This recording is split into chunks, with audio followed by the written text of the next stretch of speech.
The following is a production of DallasCowboys.com and the Dallas Cowboys Football Club. How about them Cowboys? Yeah! Go Cowboys! This is Girls Talk, Boys Talk, presented by Invisalign, trusted by over 500 NFL players for their winning smiles. And broadcasting live from Dallas Cowboys World Headquarters at the Star. Now, your host, Nicole Hutchison. Cowboys Nation, welcome into Girls Talk, Boys Talk, presented by Invisalign. Here in the SWBC studio, I'm your host, Nicole Hutchison, alongside Aisha Morrison, Jess Navarez, and we got a new girl in the house. Yeah, we got a new one in the house, Brianna Aldridge, sports anchor reporter for CBS here in with you guys. Dallas. Tell us about yourself, because obviously a lot of people don't know. Well, I've been a little bit of everywhere. West Virginia, Louisiana, Colorado, and Buffalo was my last stop. Buffalo Bills. And now I'm here having a very interesting first season with the Cowboys because it's been not boring since I've been here. It won't ever be. That's a great way to describe it. Not That's very boring. nice of you. Yeah. It's a nice way to put it, sister. That was real nice. It's a big change, obviously, coming from Buffalo, and now you're here in Dallas. Coaching change as well. Oh, wow. That was good. Yeah, I know, right? That was really good. Good. I'm proud of you. That was Transition good. there. Thank you. Thanks, Jazzy. All right, Mike McCarthy is now out as the Dallas Cowboys head coach, so the search begins here in Dallas. And I know that Mike McCarthy, the Dallas Cowboys, have been catching strays the last couple of days because, well, the last day or so, and I don't like it. I don't like it because, I mean, granted, Mike McCarthy wasn't perfect, but he had a lot of success here. He was great with the guys here. And he was just a great guy in the building as far as just being nice to the people here, myself, welcoming me in when I came in as a reporter last year. What are some good things? Before we break down this whole, the other stuff, what are some things, some interactions that you had with Mike McCarthy that you do want him to be remembered by? Because, again, he has been catching a lot of strays on Twitter, and I don't like it. The best story I have about Mike, if you have children watching this, please cover their ears because I may or may not spoil some surprises. It was around Christmas time, and so there's your hint if you're a parent with a child listening. And Mike had made a comment in the press conference about Santa and alluding to, he has younger kids, alluding to how his adult responsibilities as a parent and how, Santa was coming to visit. And he thought about it so much because, it was a big joke in the press conference. But he goes back to make sure PR comes in to tell us, like, hey, don't put that anywhere. Don't post it. Because it was a funny moment from PR.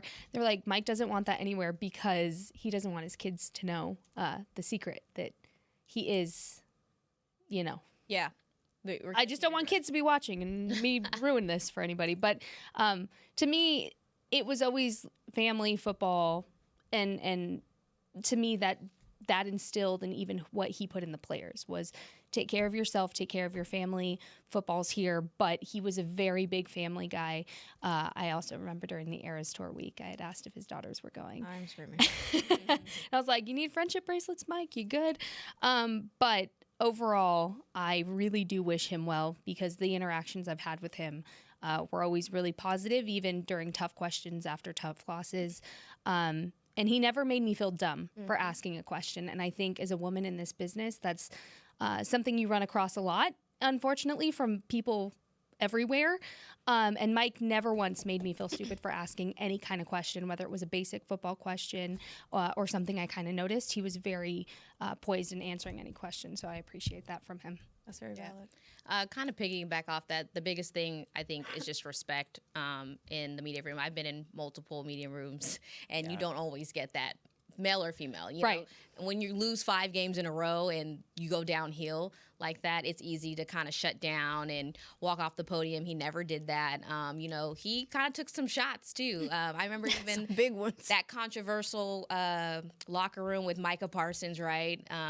That could have went either way, but I think he handled it very well. Anything from Jerry Jones comments that came back that might have, got spun a little bit. Like, he handled it like a champ. He went up there and he was trying to win games. And I think that back half of the season really speaks to what Mike McCarthy was all about. He really, I think everyone here can agree he did not lose that locker room. You know, CeeDee Lamb's out there playing with the really hurt shoulder when they have nothing to win at that point. I think it speaks a lot, but I'm definitely just the respect aspect is what I'm going to remember about Mike McCarthy.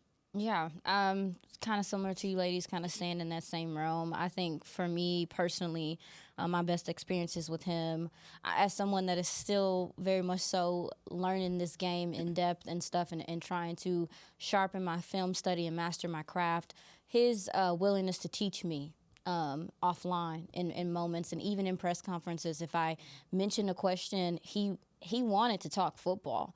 So he would talk football back to me, reassure me I'm on the right track, which is a lot of things. Like, that's reassuring as well. Like, hey, my film study's being validated by one of the best minds in this game. Like, that continued to help me, you know, want to continue to get better. And just to take some of his teaching and some of the other coaches' teaching has helped me to be a better analyst for you guys and to be, you know, better on this show. So that's not something that I take lightly as well.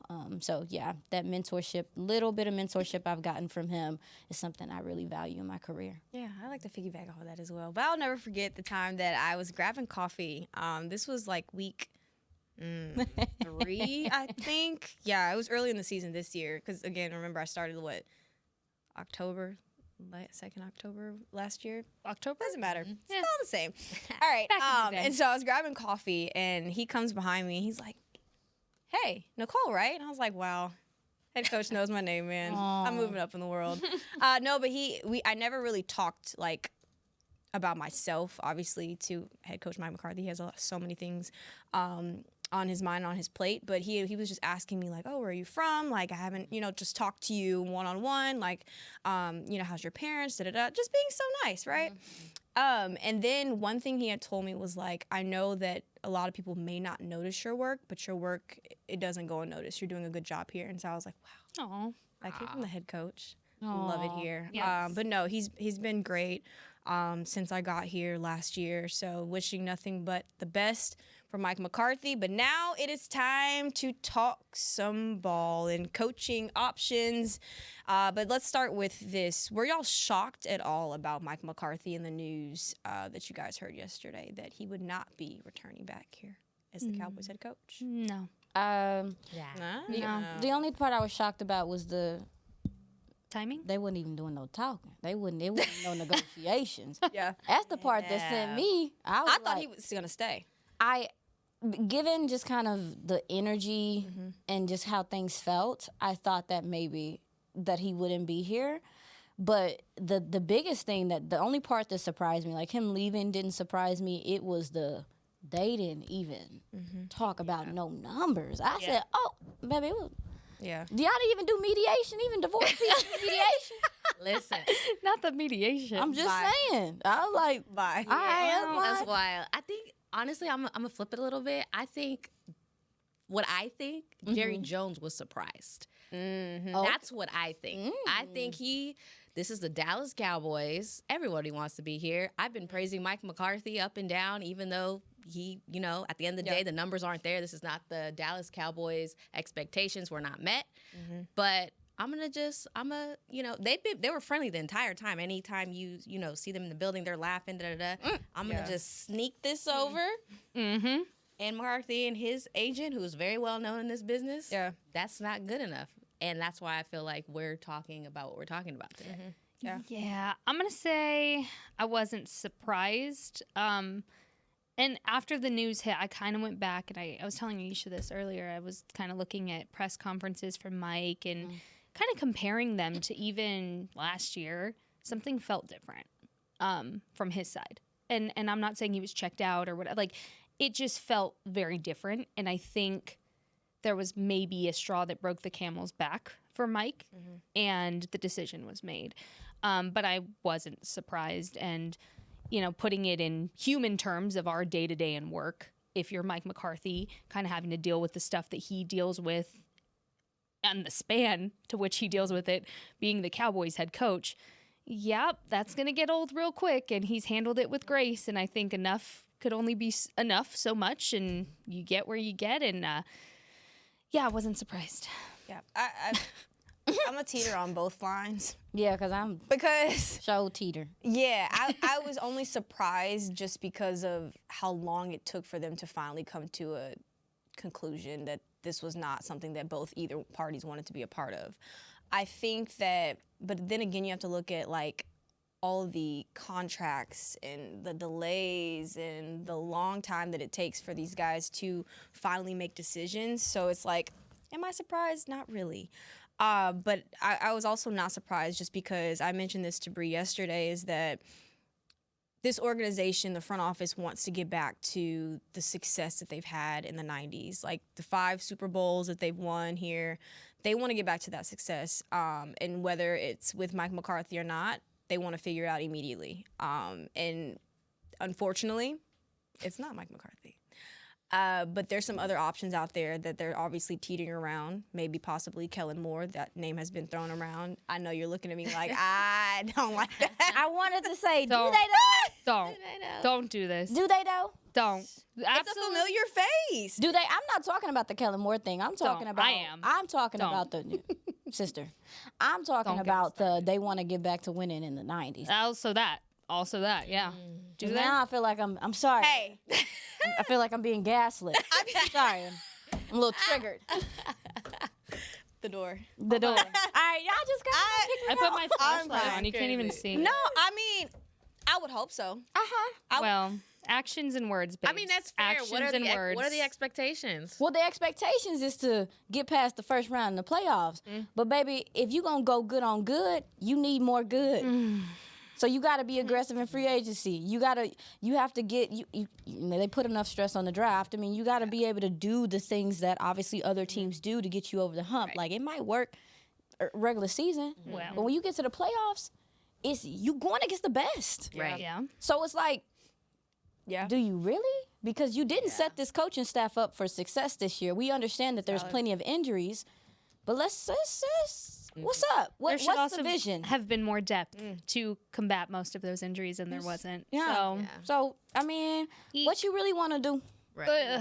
Hey, I'm not fussing. Can we go back to the Kellen Moore thing? Let's go back to that. Yeah, let's go back to that. I've What's kept your real thoughts quiet on Kellen Moore, the news about the possibility of Kellen. Oh, babe, why? I'll put a little. Let her host. Let her Let her have a little thing right here. I'm and be sorry. like, Kellen Moore. Yes. What y'all think? Where's my pick? Oh, huh? If you know me, you know what I think about it.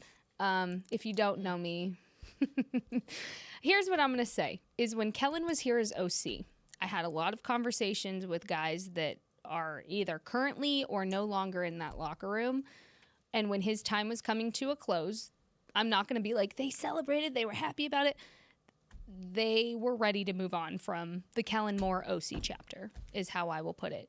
So for me, there's been some development in him as an OC, and there should be, because that's a natural progression of a good coach. I just don't. I think if you want to go back to your Bree's over here fighting demons. If you want to go back to what Nicole said of all in to actually win, it's not it. I'm sorry. And let me it's make not it clear. I do want to say I agree with them not doing anything in free agency. They did not do anything to set this team up for success. Yeah. However, Yeah. I do believe they want to get back to their winning ways.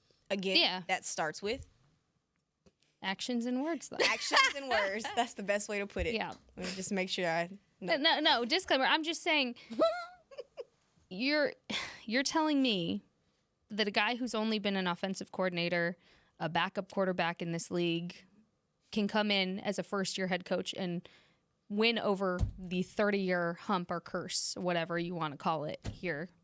Curse In the building. Like, I'm sorry. I can't. I'm just not gonna do it. What you got, Bree? She was ready to punch. Let's see those demons. Let's get You don't have to fight them Something anymore. that Nicole said yesterday, I made her come on CBS 11 yesterday. We saw by the way. that. You Looking looked great. crazy. Did not look crazy. It's The fine. natural light was hitting you great. Wow. But the last thing that how I actually ended my story was, Mike McCarthy's out, but it's time for a new beginning. That's what stuck out. That's how I ended it. I was like, right? It's the new year. It's 2025. They want to get back to their winning ways. There's a saying, if it ain't broke, don't fix it. It is broke. The offense is boring to watch. I was bored.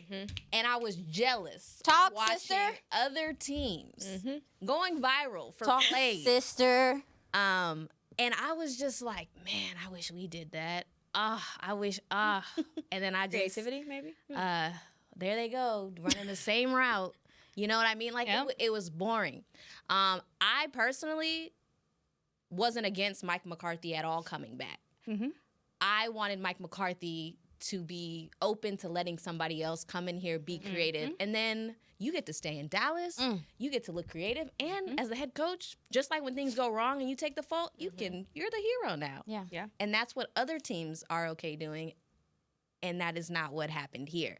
And I think Kellen Moore, I've heard back and forth, you know, and I know the relationships matter with the Joneses, but again, this is a time to be creative and take a chance. And I know there's a lot of safe candidates out there that have been thrown around because they have proven to be winners, but so was McCarthy when I was in high school. He won a Super Bowl, and that a lot of coaches ended and can't say they ever won. Players in this building are still trying to, you know, have another year at it because they want to leave and hang it up and say they've won a Super Bowl. But I just think going back to things that have kind of already been tried and now putting them in the head honcho position, maybe not. Like, let's take a chance, be creative, and go after some younger candidates. And I'm scared that's not going to be what's going to happen. Yep. Absolutely. I wanted to comment very quickly, piggyback off of your point about Mike McCarthy and possibly giving up play calling to someone that's just a little... Because the thing about Mike McCarthy that I felt like we ran into this year, I don't think Mike McCarthy is a bad play caller, but there is something to be said about feel. And the Cowboys, out of the 4 years he was here, one of the worst third-quarter teams in the NFL. There was never a counter to the counter. That was a problem for me. Also, too, some of the, when I say feel, I mean, you should be able to feel how serious this drive is. Yeah. You need to get into your best place. You need to have your guys ready. Cowboys have been one of the most penalized teams under Mike McCarthy as well. So it's also like that conglomerate of things put together. But for me, it's also too, like, I think that we would be asking Mike McCarthy a lot. Because I'm like, yeah, just bring in a new OC. Just bring in somebody innovative. And I'm like, well, if you were in the spot there where Mike McCarthy is, where he can go out on Thursday and say, hey, this kid's not going to play. And then Friday, the owner is on the radio saying that the person's going to play. He's already given up so much power. Like, we're asking him, these head coaches like to have their thumbprint on what is happening for their team. And he's already giving up so much power. So I think that's why he was not willing to renege on his OC play calling. And I'm going to keep it 1,000. I don't know if anyone's ever said it, but I'm going to say it. I remember how press conferences were with Kellen Moore. How difficult it was to get him to talk football to us, how difficult it was to have some of these conversations to gain information and stuff like that. And I understand, like, there's something to be said. As a head coach, you have to be able to galvanize and lead men and have the maturity to do that and have the diversity in your thinking to do that. And for me, I didn't see people, as Jess piggybacked on, that was our first year. We're in the locker room. We're hearing these conversations. I don't know what his ability to galvanize a locker room to follow him is like. And that does come with time and maturity and experiences and things like that. And that's why a lot of teams do worry about younger guys becoming, because it's like, the problem here was like, Dak is looking at Kellen and they too cool. They're too cool. They're too cool. This is your OC. This is who runs this offense, and you have to put it on the field. Y'all can't be buddy like that. That OC needs to be able to tell you, like, hey, dog, you getting to the line too slow. But if y'all friends, it's like, hey, bro, you kind of no. There's a level of it's a chain of command in a sense. To that point too, though, like, do we not remember how things were falling apart with the offense under Kellen? Do we not remember that? Do we not remember with how? Respect, I watched it in Philly. It was. I just seen it in Philly the other day. You just watched it. But the problem is when I was talking to multiple players that year, okay, and again, some are still in that locker room. Facts. Tell me, when McCarthy took over the play calling, like, yeah, now I actually can get it.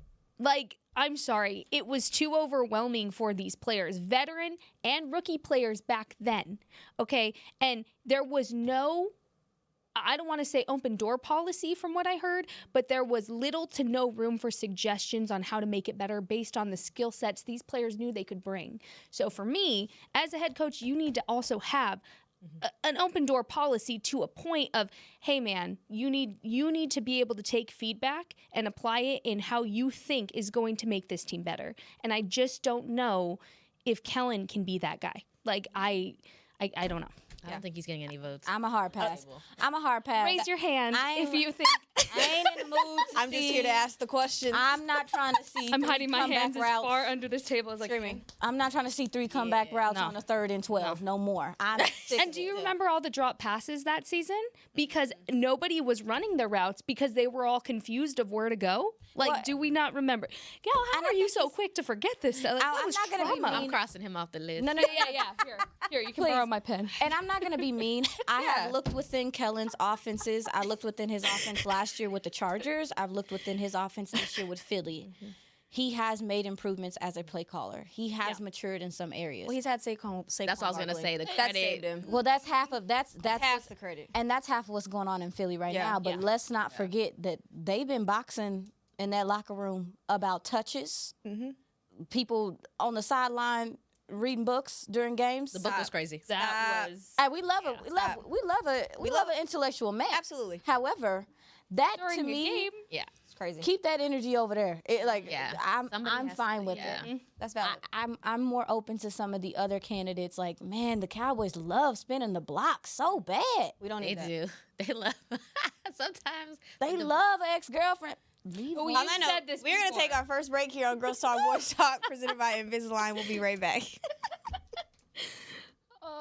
How do you tell the world about all the great gifts in the Yeti store? Let her rip, Troy. All right, folks, let's get started with the Yeti French Press. Enjoy coffee that stays hot for hours in a French press. 34 ounce for you, 6'4" for the cruise. The Yeti French Press. Hot mix waterproof bags. Bags waterproof. Submersible waterproof doubles. Waterproof backpacks. World's mostly water, so get a waterproof Yeti bag. Do I smell something cooking? Oh, new cast iron skillets made to be passed down like Mama's recipes. Take a steak, cornbread, cobbler's pot pie, and potatoes and next level with 3 sizes of Yeti cast iron skillets. Gear, gifts, and product experts. Visit the Yeti store on McKinney Street and at South Lake Town Square today. Discover Aiden, the official luggage partner of the Dallas Cowboys and Dallas Cowboys cheerleaders. Known for top-tier engineering and craftsmanship, Aiden offers more than just bags. Originating from Australia and designed in New York, it merges fashion, design, and culture. Used by Dallas Cowboys players, staff, and the entire organization, Aiden provides style and functionality for all travelers. Visit AidenTheBrand.com and use code AidenXCowboys for 25% off your purchase. Travel like your favorite stars with Aiden. When you're on the field, you know what it takes to lead your team and play with confidence. But that confidence shouldn't just stop at game time. It should follow you off the field, too. Join over 500 NFL players who trust Invisalign, the #1 doctor-recommended clear aligner brand. Do it for confidence on and off the field. Do it for you.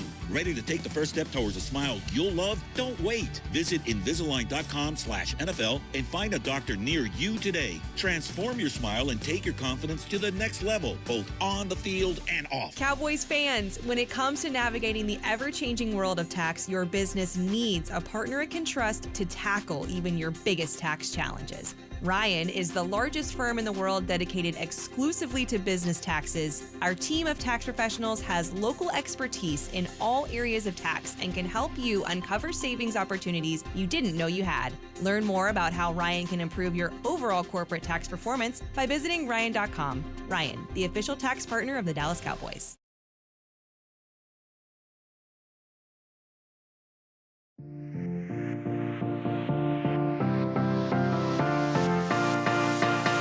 Cowboys Nation, Amanda Foster has been named your 2024 Dallas Cowboys Fan of the Year, presented by Captain Morgan, for her dedication to the team and spicing up the game. Vote for Amanda to be named the ultimate NFL Fan of the Year at NFL.com/Fan of the Year. Go vote for our girl, Amanda. Go vote for our girl, Amanda. Now, I was going to talk Mike Zimmer, but we're going to wait till the last second for this one. Sorry, ladies. Troy Aikman's comments on Monday Night Countdown. We talked about the strays that have been coming. That was one of them, all right? And he basically did not agree with the Dallas Cowboys head coaching job being a coveted job, which is a desired job, so to speak.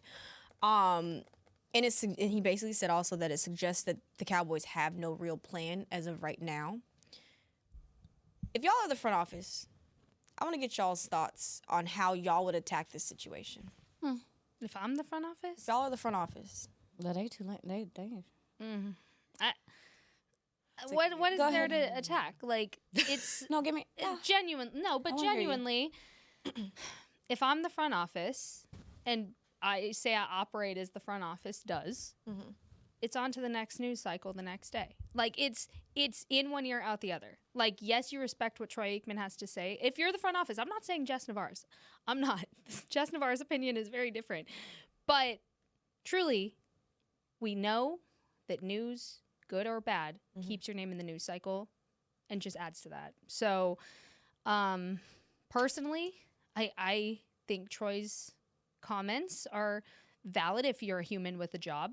Because think about it. Say you get a job or you're applying for a job and this job has no real sense of stability.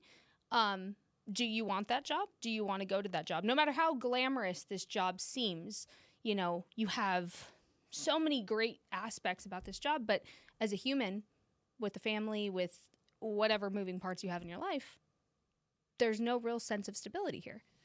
So I agree to an extent with what Troy said. I'm not going to argue with Troy Aikman. Like, not trying to do that either. But I do think there's some validity in what he said. Now, if you're at the front office, how do you handle it? You just don't. Like, there's nothing that you're going to say about it. Like, it's in one ear, out the other, rolls off your back because your next news cycle is going to come up soon. What about you, Bree? I'm thinking about the analogy used about marriage. Right? They didn't do mediation. This is the thing. We know Jerry Jones holds 2 titles, the owner and the GM. He's made it very clear he is the GM. That is why he bought this team. That is fair. So for a healthy marriage, even though I haven't been married, what my grandparents have told me, 50 years plus marriage, there has to be compromise. That is a successful marriage. These marriages with Jerry Jones and the head coaches as GM, they haven't been successful, obviously, right? They haven't met the goal, the winning standard. The standard, right?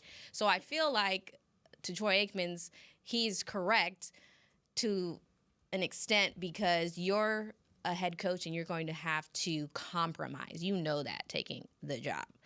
But I think you need the GM to be able just to trickle a little bit more on the compromise if you are looking at yourself in the mirror, which the players told us they were doing all season long, right? Man in the mirror, we heard that in the beginning. Well, now Jerry has to kind of look a little bit, just give a little bit. And then I think you need a head coach who, if it is a young OC, that needs to be able to know how to, I think it's how you approach Jerry Jones. You know how if you want something, you got to kind of make that person feel like it's their idea. And that was a good idea. Like how you used to go to your dad and your mom. Yeah. Mom. It's you not how to plot. It's not disrespectful. It's not I'm right, you're wrong. It's just, that's a great idea. But what about if we did it like this? And I think you need someone strong enough to come in here and do that and stick to it and not try to be his buddy, his pal. Yeah. And that's what they need. It's a lot of extra work, it sounds like, on top of the work of already being. Yeah. But if people want to run their comments, Jerry don't care.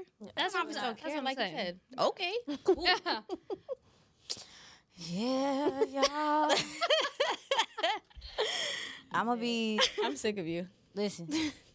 I mean, you mentioned the word compromise, and what comes to mind to me is how many times do we hear players say in an interview towards this part of the year, like, oh, if he's able to have full control, if he's able to do the things that he wants to do, blase, blase, blase, that would insinuate to me that maybe there isn't the compromising that you're talking about going on. And that's the thing, is like,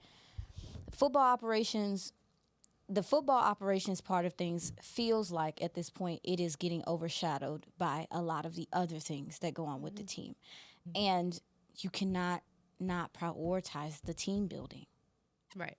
That's the problem. Like, that's half of the problem. And the coaches want to have freedom in the team building because whatever happens out there is a direct reflection of them. But you can be chilling upstairs And it is a reflection, but at the same time, it's like, no, like the head coach is going to be held accountable for so much of the things that go on the field. And if they don't have the freedom or the compromise to be able to exercise like their opinions and what they want to do, you're coming into a job that you don't have creative freedom. Are we even going to do that? Yeah. Like on a base level, are we even going to do that if you were applying for a job? So for me, I agree.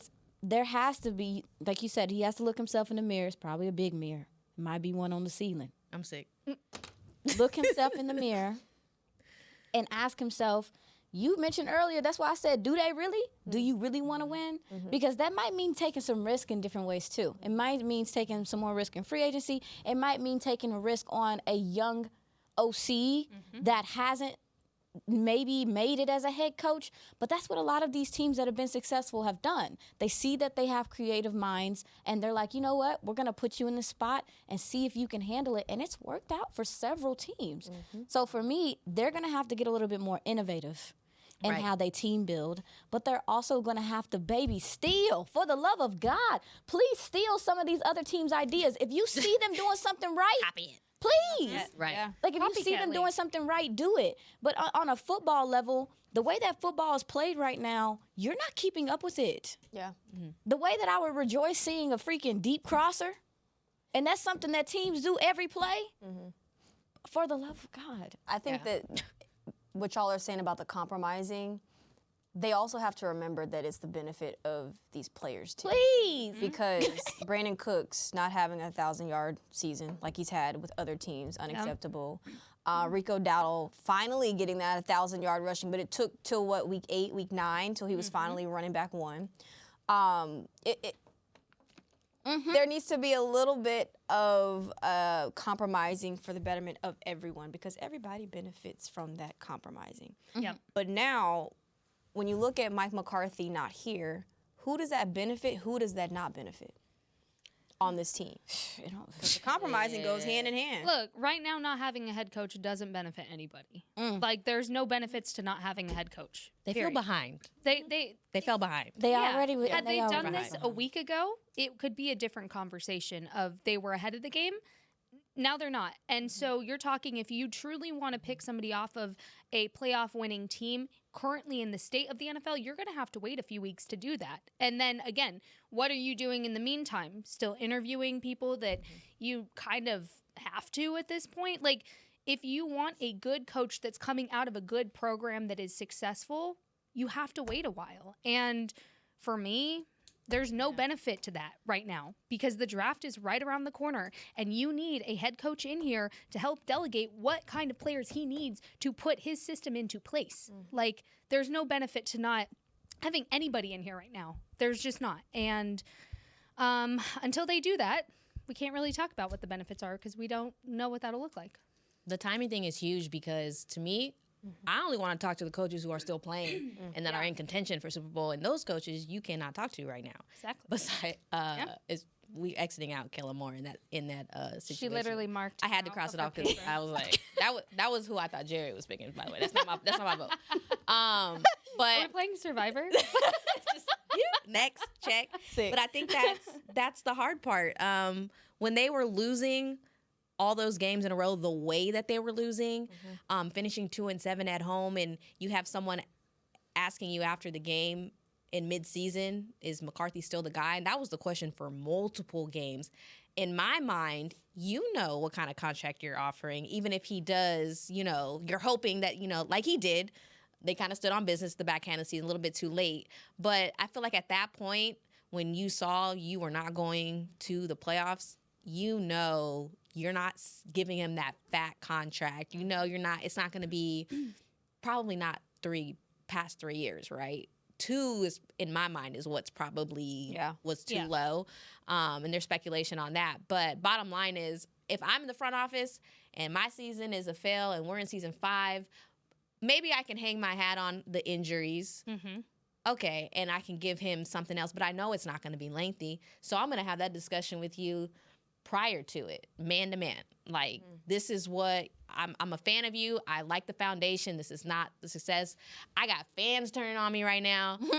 I got to do something, and this is how I compromise. would this, whatever. You and I have been in local TV, even though you don't go, hey, my name is Nicole and I'm interested in this job. What's the pay and what's the contract look like? But you kind of have an idea once, you know what I'm saying? That's the problem that I'm having hours before he's a free agent. That's the part. Yeah, no, I agree. What you got? Yeah, I don't think it benefits, to Jess's point, to your point, I don't think it benefits really anyone given the state of what your team is in right now, because let me just say this. For the people who get ticked off when people mention okay, well, we don't know the head coach, so it puts a damper on you preparing for draft. That whole cliche, it shouldn't matter, draft the best players. I don't know what world you living in. That ain't how football work. Schemes matter. Body types, all that stuff factors into the way these coaches have an impact on the draft. Now, you still need to go BBA. But in doing that, you are building. We don't know what the coach that comes here is going to want to build. You look at Philly, Fangio. They went out and got all these fantastic, that secondary, because the way that Vic Fangio runs his defense, you got to be able to come downhill. You got to be able to tackle. You got to be able to read. And they went and got players that fit that mold. No different than what Dallas is going to be. We saw Dan Quinn's imprint on the draft for years. So stop playing with me. Stop acting like that's not a thing. But I will say, it doesn't, to revert back to the original point, it doesn't benefit anyone. It puts you behind the 8 ball. You're already behind the 8 ball. And now you're going to have to go into this draft season, with a new coach coming in, trying to figure out philosophy, all that stuff. Then you're going to have to go through a whole new install, period. And here's the thing about bringing in a new coach and stuff like that. There are going to be some growing pains with learning a new system. You went through it this year with Mike Zimmer, even so. You went through it with Mike McCarthy the last 2 years, 3 years with his offense. The first 5 weeks, it was what is going on here? So we know that that's a thing, but you know what overshadows that? Just getting more talent. Are you going to do that? Are you going to put yourself in position to bring, and that's the thing that makes me worried, is are you going to waste multiple games to start your season because your team is still trying to get a feel for things go, and especially with how preseason and stuff, but they also, too, are you going to put the necessary talent in this building? You already have talent here. Are you going to add some of the role players? Are you going to go out in free agency so the beginning of this new install and this new coaching regime can have some success and some confidence as well? So for me, it's you're behind the 8 ball anyway. You're already behind. It's not a good look. That's going to put you behind. And I will say that maybe a new coaching staff, depending on who it is, if it's someone innovative, it will benefit your offense, if nothing more. And you say the word waste, I'm thinking of Dak Prescott. He's not getting any younger. He deserves, I feel we got some young talent quarterbacks, and I feel like he's still a top 10 quarterback in my mind. Oh, he absolutely is. So the time is ticking, though. He's had 2 really major injuries. He's going to come back, and it's going to be a mental thing. He was already struggling being that mobile quarterback, if you will, going back. They had a little joke Aaron Rodgers got more rushing yards. Yeah, I know. Clarence so petty. Petty king, right? Clarence, my boy. But that's what I'm saying. I'm okay with, if we're going to be all in, I'm okay with getting some creative play calling, some creative mind in here, right? And I'm tying him in to Dak and CD because that's my ceiling. I'm not really thinking past that because I have the foundation right now, and it's time to go all in. It's time to hit free agency because I'm sick watching the Eagles, and I'm that was only $5.5 million. Man, then I'm looking at Bobby Wack. Oh my God, 6.5. You find ways. All right. You do. You find ways. It's time to be, I hate saying it because they said it all season, but all in. It really is. But genuinely all in. Not pretend all in. Actions and words. That part. And not only that, but you look at the laundry list of free agents that this team has right now. You have to, it does hurt. It hurts real bad. You have to decide who your key impact makers were on that list and find a way to obtain your talent. Because what you're doing, if you don't obtain good talent in this building, is one, to Troy Aikman's point, you're making it less attractive for players to want to come here because they don't have a longevity in this building, right? And for 2, you also aren't building off of what you've been coaching them and somewhere that they know and that they most likely do want to stay at. You have to start there as well. And then, go shopping, get some big names, find some good prices, cap room, cap salary, cap space, make room. adjust some contracts, figure out, do what you need to do to be able to go all in. Yeah. Like, limiting yourself to, oh, there's no cap space, be proactive, sign your big players first. Yeah. You know those contracts are coming up. Guess who's next? Micah Parsons. Figure it out. Like, just procrastinating and constantly putting yourself behind the sticks, literally and figuratively, penalties and outside alike. I mean, it's not doing anything for anybody, and it's the reason that you continue to be in this bind year after year at this point. That's a great point about Dak Prescott. Is it sunny in here? Why am I being shady? I was getting that. No, I'm just playing. Good. I'm playing. No, you start with the 26 free agents. Then you obviously have to prioritize how you want to build around Dak Prescott, how you want to build around CeeDee Lamb, and Micah Parsons, because they are the future here. It's a lot. It's a long list of guys that should be prioritized here on this team. But I do want to talk about who are some options that you feel could build off of what Mike McCarthy did with Dak and his growth. Sit on that. We're going to take our second break here on Girls Talk Boys Talk, presented by Invisalign, and we'll be right back.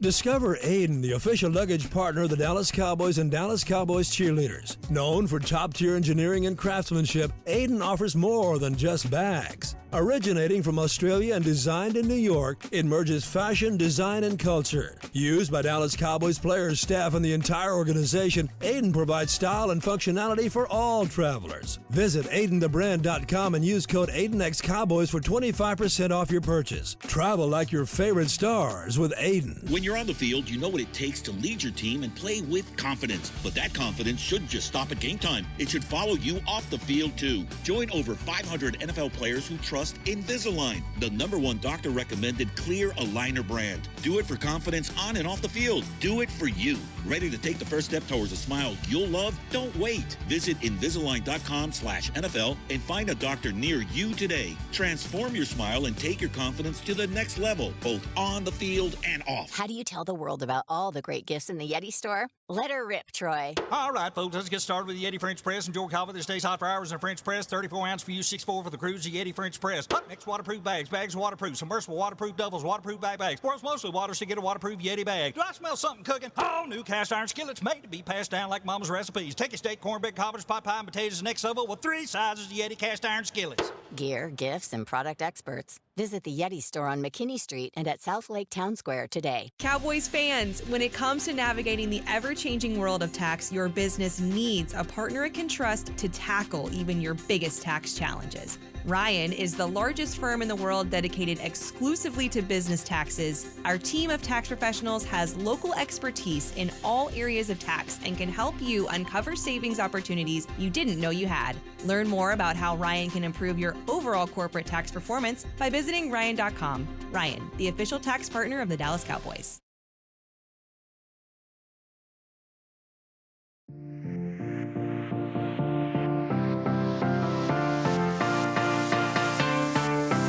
The biggest names in tennis head to the Ford Center at the Star in Frisco this February.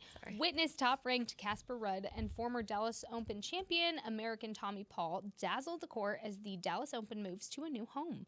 Catch all the hard-hitting action and watch the top players on tour compete live. Tickets are available now at SeatGeek.com if you're interested. Let's go! Are you so excited? Yes, I'm going to be there. I want to She's go more to excited there about too. that. Woo! This whole conversation. I want to go to there. There it is. Yes. Oh. Yeah, we're going. I want to Okay, figure it I out. want to go. We're going to figure it out. It's going to be so much fun. I was literally upstairs, like, obviously taking notes on, like, the whole coaching thing. Yeah. But I was also watching the Australian Open. Woo! So much fun around this time of year. All right, let's get back to what really matters.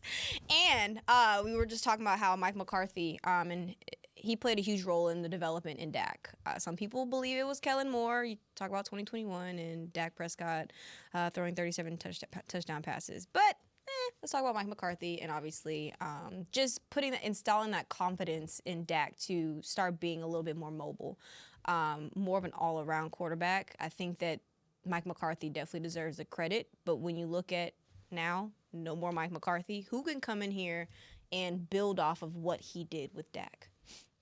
There's a lot of head coaching options. There's some options. Say the names. We got Ben Johnson, Liam Cohen, Cliff Kingsbury.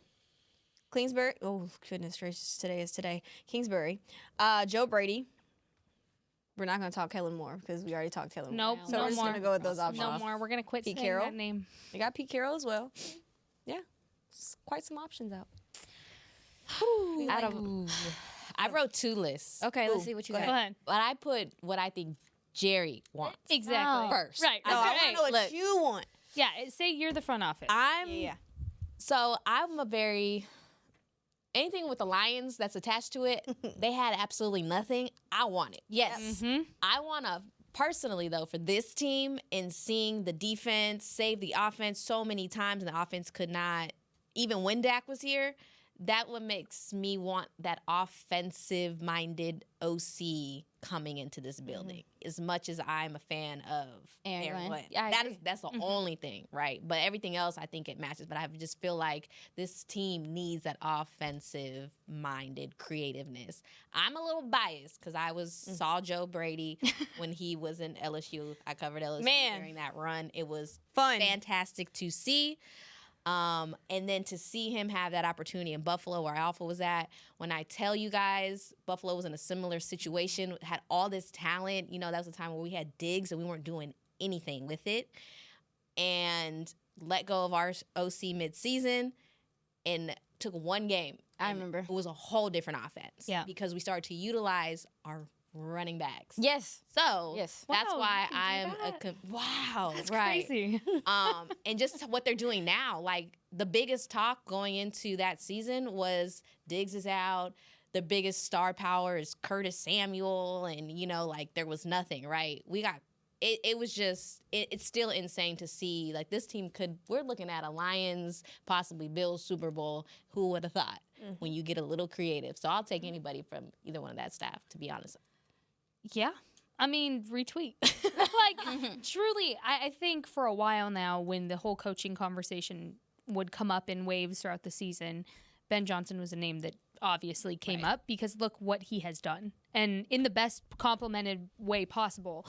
The problem I see for that, though, is will he have the talent to be able to utilize his skill set the most? That's what I worry about because right now you're talking about running the ball. Who's your running back? Rico's a free agent. You need the talent to fill in, which is, again, why you would prefer to already have talked to some of these guys a week ago. But here nor there, I'm going to say the same thing. But also, you want somebody in the Shanahan tree. Like, that seems to be your kryptonite, your dragon you can't slay, every metaphor possible. Somebody that has a record to beat the Shanahan tree, who can come in and really teach these guys, Dak included, just new innovative ways to utilize their skill set. I'm not sure, honestly. I'm so torn. But I'm going to go Ben Johnson if we're living in my fun little bubble of a world. The Jerry bubble of a world is probably different than mine. So I think on that list we kind of have an inkling of who he would pick, but we love Ben here. Yeah. Ew.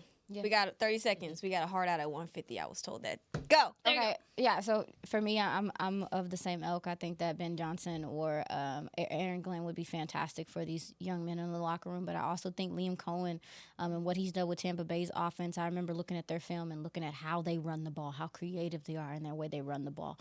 Some of the ways that they use their receivers as well. So I thought that was dope. So for me, it doesn't matter. Just someone innovative that actually can capture a locker room. That's just all I care about. All right, straight like that. All right, we got to go. On that note, for Aisha Morrison, Jess Navarez, Brianna Aldridge, I'm Nicole Hutchison. We'll be back here next week. Bye. All right. This has been a production of DallasCowboys.com and the Dallas Cowboys Football Club. How about this, Cowboys?